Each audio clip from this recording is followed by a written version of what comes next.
a film that actually was a big hit here was Event Horizon, and as you can see, so well, and actually after that, Paul W.S. Anderson became huge with all the Resident Evil films and all this, but this was definitely the film that made a career for him, especially in the horror film. So, but as you can see, it's a film that is genuinely scary. I mean, sometimes people complain that horror was not scary anymore in the 90s. Well, that's goddamn scary. What are you? Can you elaborate a little bit more? How was it? How was shooting it? And if we were also conscious to make it what at least we considered a very good horror movie. Yeah, look, some of the scariest things happen in space, don't they? I think one of the scariest things I've ever seen was the first Alien, and I was kind of hoping we would do something that was like Alien #1, which I think is an extraordinary masterpiece when it comes to horror.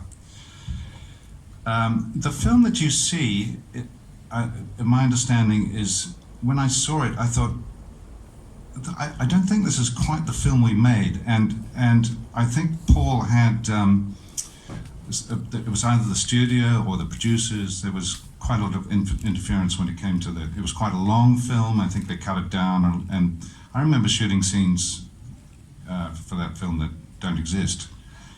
And so there's been, because it's one of these films that has an afterlife, people come to appreciate it later, there's been a lot of pressure for a director's cut. But apparently that's not possible because they stored the negative in a salt mine or something. Don't ever store things with salt, because they rust, and apparently the negative is absolute shit, and so the director's cut is not possible. So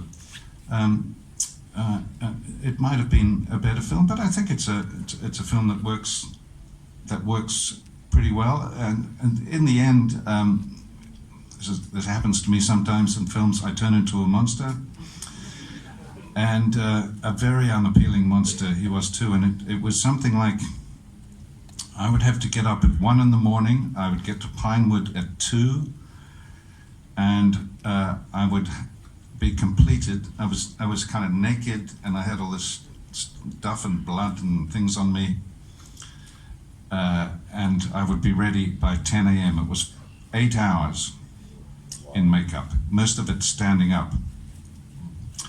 That was an endurance test, and we were shooting on the James Bond stage, actually, which is the biggest stage at that point in Pinewood, which was freezing cold. It was midwinter, so there I was, sort of naked with some rubber stuff and a lot of blood. And in between shots, they had a heater, and I could stand with my back to the heater. But then I would dry out, all the blood would dry out, so they'd have to wet me again, and then I'd turn around and get warm on this side. It was a hellish time, but luckily it was in 2 weeks being a monster, and then I was back to being in a spacesuit again. Great. In